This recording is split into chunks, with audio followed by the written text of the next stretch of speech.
Gal is here with us. How are you, Gal? Cool. Back to life, back to reality. I told you guys this Tottenham team was that good. Anyways, let's get into it.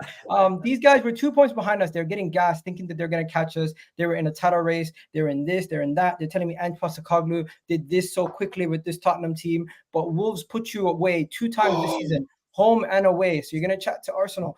Don't understand there's levels between Arsenal and Tottenham. And all you guys that talk about Tottenham, respectfully, you guys enjoy your season. You're nowhere near these teams that are fighting for the title race. Just enjoy your team. Understand you're going through a transition season. You guys are really performing above your weight, but this talk lip to other teams, don't do that. It's not good. It's not a good look. Number one. Number two, Arsenal, guys, 21 goals in 5 games, 11 goals in 2 games. Love to see it. Absolutely love to see it. And you know what the best part about it is? People who usually don't get the love and praise are the ones that are stepping up, like the Jakob Caviar, stepping up, showing people what's good. I think Leandro Trossard has made that striker position his for the last couple of games, and Jesus is going to struggle to get back into this team. I think people keep talking about Liverpool City. Ignore us at your own detriment, because we now have the most goal difference in the Premier League. We now have the second most goals scored in the Premier League, the best defense in the Premier League. We have the most informed player in the Premier League in Bukayo Saka. So you guys keep chatting, because guess what? We're just going to keep doing our thing under the radar, consistently performing, and everyone just seems to be, it's Arsenal. They're going to slip away. It's Arsenal. They're going to fall off. But eventually, if we're thereabouts, come the end of the season, it's going to be, you better win or Arsenal might win this league. And that's where we have to be. Mate, listen, I think I said this, me and Sav, when we had one of our little kickoffs a few weeks ago. I said with hindsight, I actually think Arsenal were maybe better placed than they were this time last year. Although you had a lead, and generally speaking, having a lead is better than being behind. I feel the pressure became too much, and you started the season too quickly. Being just on the shoulder of the leaders, it might just serve Arsenal better. If you just stay within a point or two into the last 3 or 4 games, and then suddenly one of them slips up, then I just think maybe that will serve you better in this race this time round than being the front runner, really. You know what? You were spot on with that as well. You were spot on. He was spot on with that as well. Yeah, and the reason why is because last season, a lot of the games that we played, we were like, we scored goals, but you were always shook because you were like, what happens if a team scores? Because there was definitely going to be a goal at some point. There was going to be a goal at some point in a game where we weren't going to be able to keep a clean sheet. Yeah. So the fact that he's taken away the goal scoring ability by other teams and completely eradicated that, so teams are barely even getting shots against us now, and he's added the goals now. It's making us even stronger than last season, in my opinion. We are the best team in this league. I don't want it to be misconstrued. Oh, wait. As being salty. So we are the best team in this league. I'll tell you that right now. Do you guys think, are Arsenal fans telling me on the panel, do you guys think you're going to win the league? Hang on, let's go to a Gal. You're the best team in this league. Hang on, let Gal speak. Do Arsenal fans think they're going to win the league? I think we are the most drilled, the best individual. We are the best team in this league. We just don't have the best individuals. City and Liverpool, the difference between Arsenal and City and Liverpool is they have individual players that carry them and get them out of the rough when we need to. As a team, as a unit, we are the best team in this league. So you want to say, just to clarify,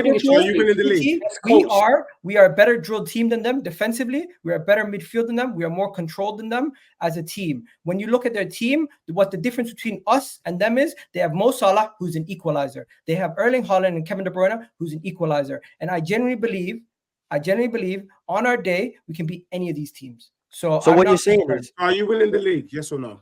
I think we can. And I think we can. And I think we will. The reason being we can do this is because we just need to continuously pick up our points from now until the end of the season. But the difference we have from last season and this year is the ability to control the games and not gas out at the end.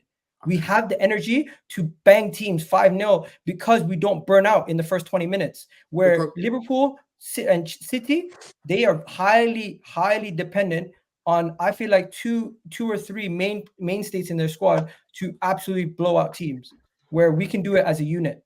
Okay.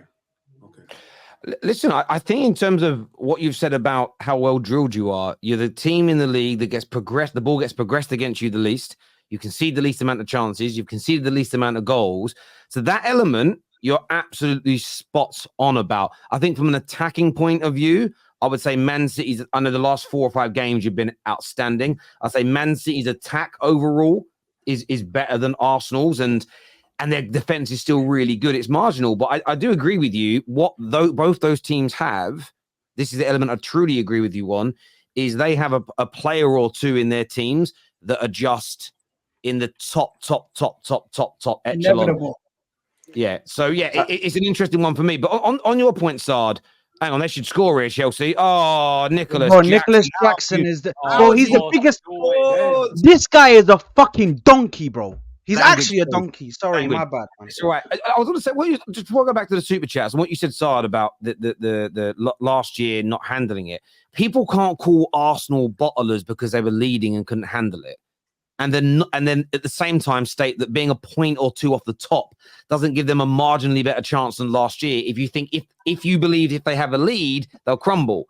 It's illogical to have both those thought processes at the same time. So again, it's not a smart thing to say. It's just normal. I think I agree.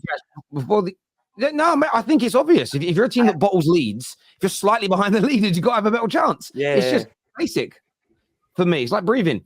Terry, shout out to you for cooking Rio Ferdinand, who he couldn't put Phil. Yeah, listen, if you're going to say Phil Foden's the only world-class forward we've got, you can't not have him in your forward line. It's crazy. Rubbish teams have bogey teams. Deji, Burnley have 18 bogey sides because they are rubbish. Gary O'Neill halftime team talk was, "Don't worry, lads, it's Spurs." Oh my God, what's Alvarez done there? Twisted logic, U-turns, hypocrisy. Nah, arguing with Spurs fans is like arguing with people that believe the Earth is flat. No, they've thrown some good arguments. Let's respect the Spurs fans on the panel. They have had some good arguments, brother. They have had some. Not all I agree with, but they've had good arguments. Shout out to Kivior, good performance and underrated stuff from Benny Blanco. Is that who you guys call him? I don't know who's Benny Blanco. Ben White. Ben White. Oh, okay. I'll have to Google who Benny Blanco is. I should have got with Benny. That would have made sense. We are doing well. Let's keep our heads, fellow Gooners. Thank you, Chevin. Long time no see. Change in tactics recently where Ben White has been playing more inverted instead of the left back. This has made a difference. Big up Arteta. Come on, you Gooners. This year says that left back, left centre midfield, central midfield. Saka is better and tested left side already and is now learning his weaker position on the right. Reason why Rio struggled to answer it. Thank you, Sky King. He says, if I ask Terry who is the best left and right, well, it's still Saka. I mean, I'd have Saka and Foden either side. I think they're both top quality. That's who I would go with. Although I'd like to play Rashford, but he ain't in the form right now. So that question wouldn't even, for me, I don't think he gets into the front line. He gets into the midfield. Because you want him in the midfield. You want him a bit more centrally. You wouldn't want him on the wings. I feel like he doesn't look that good on the wings. But he's an attacking midfielder, and I don't think you're dropping him in there for Bellingham. Yeah. Where Bellingham's got to be for me. So it becomes, for me, he's got to play part of the front line, and then he can just rotate, give him a little bit of a roaming role. Let him rotate a bit. Risk forward passes has massively increased recently. We have the quality to make the invasive passes. I feel like the shackles have been unleashed, and Arteta is now encouraging those hard passes. You're nodding your head to that one, Dennis. Yeah, 100%. I've been calling for that all season long. I feel like when you have those like incisive passes in behind, that's when you create danger. And yes, it's something like risking you'll lose the ball. But why do you think a lot of the Arsenal fans, like some of their favorite players, especially ones growing up around my age, Cazorla, because he would be that player that would do those dangerous passes sometimes, those balls in behind. So I think you need stuff like that. And 100%, I've seen players like Erdegaard start to do that more recently. Rice as well, man. So I was getting on Rice's back a little bit for playing too much sideways and backwards. A couple of times today, he was pinging those diagonals over the top to Saka and Martinelli, which stretches the game, widens the defense, which you want to do, creates more space in the middle as well. So just mixing up, man. Not always down on the ground, not always over the top. A bit of the both is best. I agree.